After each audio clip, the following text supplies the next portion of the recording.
Trade licence और user charge वसूली में मनमानी के साथ शहर की सड़कों के वर्गीकरण में गड़बड़ी को लेकर बोर्ड की बैठक में चर्चा नहीं होने पर वार्ड पार्षद संजय केजरीवाल ने मोर्चा खोला है। मंगलवार को करीब दर्जन भर वार्ड पार्षदों और प्रतिनिधियों के साथ उन्होंने शहर के एक होटल में प्रेस वार्ता बुलाई।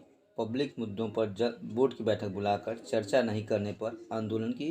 बैठक का मुख्य मुद्दा यही है कि मुजफ्फरपुर निगम क्षेत्र के अंतर्गत हम अपने अपने क्षेत्र से जो वार्ड पार्षद के रूप में चुन के आते हैं, हमारे सदन में हमको जन समस्याओं को उठाने का, उस सदन का सदस्य होने का जो गौरव अधिकार प्राप्त है, उस अधिकार के तहत हम जन समस्याओं को उठाते हैं। उन जन समस्याओं को जब हम लोगों ने नगर आयुक्त के द्वारा नियम संगत धारा 49 का पारा 3 के तहत हम लोगों ने उनको सूचना भेजी कि हमारे इस एजेंडे को शामिल किया जाए। वो एजेंडा कौन कौन सा है? मुजफ्फरपुर सड़कों का 13 वर्ष से वर्गीकरण नहीं हुआ है। 8 फीट की 10 फीट की सड़क प्रधान मुख्य सड़क में है, वो उसको जबकि 5 साल नियम कहता है कि हर एक 5 साल पे उसका वर्गीकरण का अध्ययन होना जरूरी है। ट्रेड लाइसेंस और प्रोफेशनल टैक्स, सेल टैक्स विभाग भी ले रहा है प्रोफेशनल टैक्स, और ट्रेड लाइसेंस निगम ले रहा है। चूँकि निगम क्षेत्र में ट्रेड लाइसेंस लगाना नगर निगम नियमावली के तहत बाध्यता है, लेकिन प्रोफेशनल टैक्स देना हमारी बाध्यता नहीं है। हम इस मुद्दे को लाना चाहते हैं। हम यूजर टैक्स के रूप में जो भ्रांतियां हैं, मंत्रालय से चिट्ठी आती है 1000 रुपये महीना गोडाउन का वर्गीकरण क्या है, दुकान का वर्गीकरण क्या है, इस मुद्दे को लाना चाहते हैं। इस मुद्दे पर बहस करना चाहते हैं।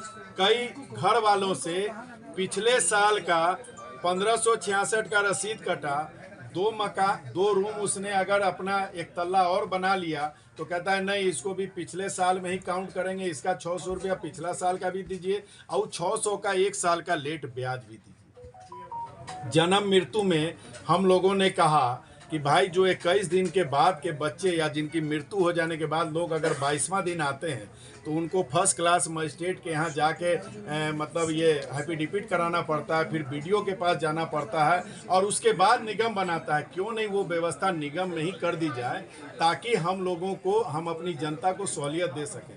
तो इन मुद्दों से एक शख्स है जो अपने आप को निगम का सर्वा समझते हैं, उनको यह लगा कि ये जो पार्षदों की जागरूक टीम है, ये पार्षद लोग हीरो हो जाएंगे, तो महापौर के कान में बीन बजा दिए कि बैठक समाप्त कर दीजिए। मुद्दों से भटकाव वो शख्स, नाम नहीं लूंगा, लेकिन आदरणीय नगर विधायक जी के नाम से अभी वर्तमान में है। पिछले चुनाव से भी आप लोग का ये, इससे पहले वाला भी लगातार आप लोग का विवाद चलता है, अभी विवाद शांत नहीं हुआ है। विवाद क्या, विकास के मुद्दे पर मैंने तो कहा, एक चीज हमेशा ध्यान में रखिए, बहुत सुंदर प्रश्न आपने पूछा है।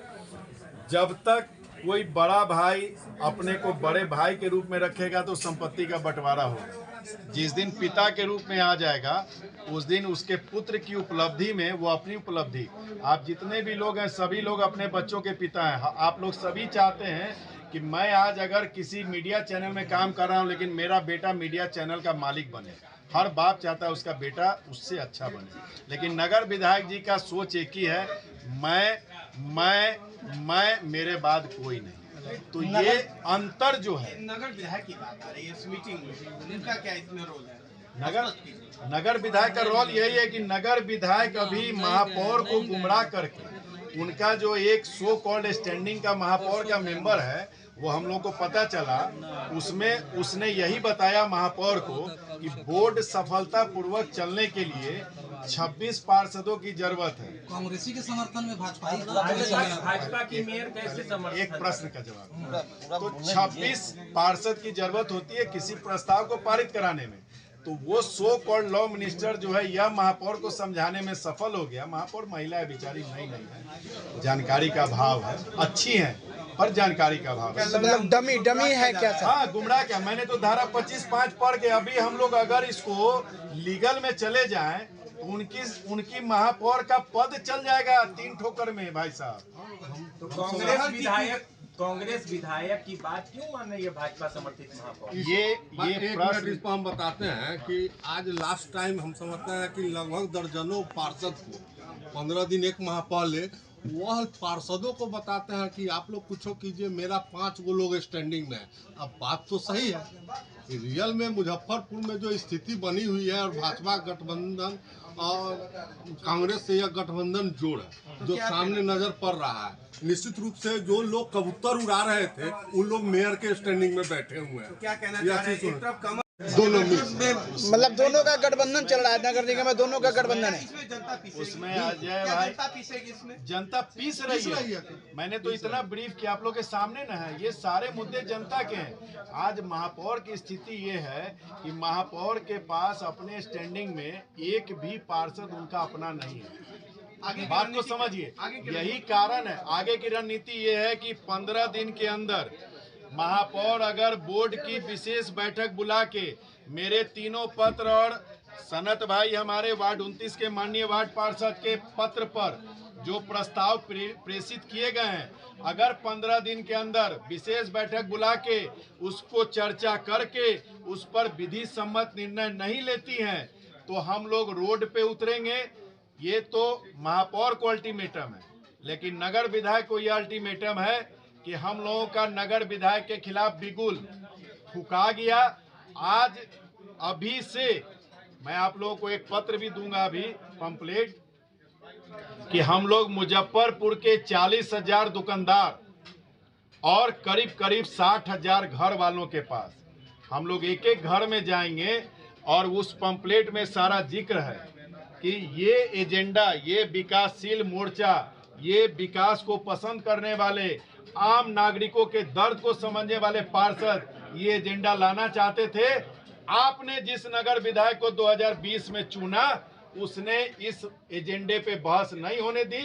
2024 में वो जो है ना अंगूर के तरफ देख रहा है पार्टी। अच्छा, तो आप कह रहे थे अंगूर के तरफ देख रहा है, पहले सुन लीजिए, अंगूर के तरफ देख रहा है कि 24 के लोकसभा भी लड़ेंगे और फिर 25 में विधानसभा भी। तो जनता के अदालत में हम पार्षदों का मोर्चा जाएगा और उनसे उनको जानकारी देगा कि अगर हम लोग गलत हैं तो हम लोग को अगला चुनाव हरा दीजिए, और ये व्यक्ति गलत है, अगर ये आपके हित की बात नहीं सोचता है तो इसको वोट देने की बजाय इसका बहिष्कार कीजिए। क्या पंजा ने